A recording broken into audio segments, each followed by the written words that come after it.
ეს 2-3-2 კომბინაცია იყო.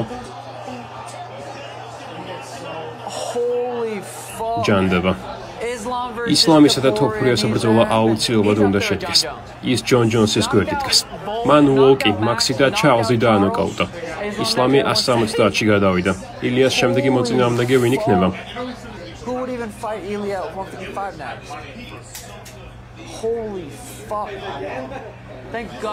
მადლობა ღმერთს, რომ ის ჩემს გამოწვევას არ დათანხმდა.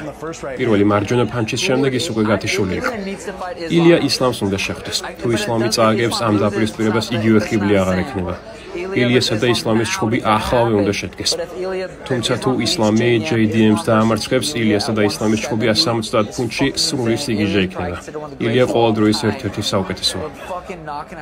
უოლკის, ჰოლოვეისა და ჩარლზის დანოკაუტება ნამდვილი სიგიჟეა. ილია სუპერ ვარსკვლავია.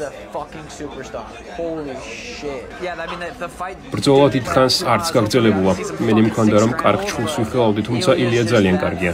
მან მარჯვენა ხელი ზუსტად გაატარა, რომელმაც ჩარლზი გათიშა. მარცხენა ჰუკმა სიტუაცია კიდევ უფრო დაამძიმა. ეს სრული სიგიჟე იყო.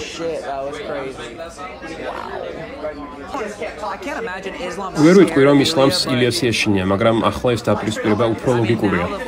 რამდენიც ისლამისა და JDM-ის ბრძოლა უკვე გადაწყვეტილია, მისი და ილიას ჩხუბზე ფანტაზიასაც კი აზრი არ აქვს. ვიდრე ზემოაღნიშნული ბრძოლა არ შედგება. 155 ფუნტში ილიასა და ვისი დაპირისპირება იქნებოდა ამაღლებელი? არ ვიცი, ვერაფერს გეტყვით. ჩიტოს დამარცხების შემდეგ ილია გამოვიწვია, რომელიც შეშინდა და 155 ფუნტში გაიქცა. უბრალოდ ხუმრობ. მადლობა ღმერთს, რომ UFC-მ ეს ბრძოლა არ ჩანიშნა. ჩარლზი ყველა ბრძოლაში ატარებს დარტყმებს, თუმცა ილია ძალიან ძლიერია. ეს სრული სიგიჟე იყო.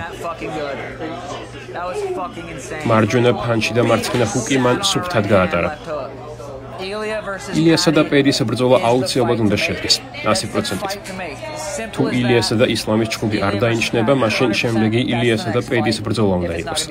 პედისა და ილიას გალიაში ერთად ყოფნით რაღაც შეიძლება მოხდეს. წინა პერიოდი და პრესკონფერენცია ფანტასტიკური იქნება. შემდეგ კი ეპიკური დაპირისპირება გაიმართება. პედი სრულიად ამომივარდა თავიდან. ეს ბრძოლა უნდა შედგეს. ილიასა და პედის შეხვედრა ამაღლებელი იქნება.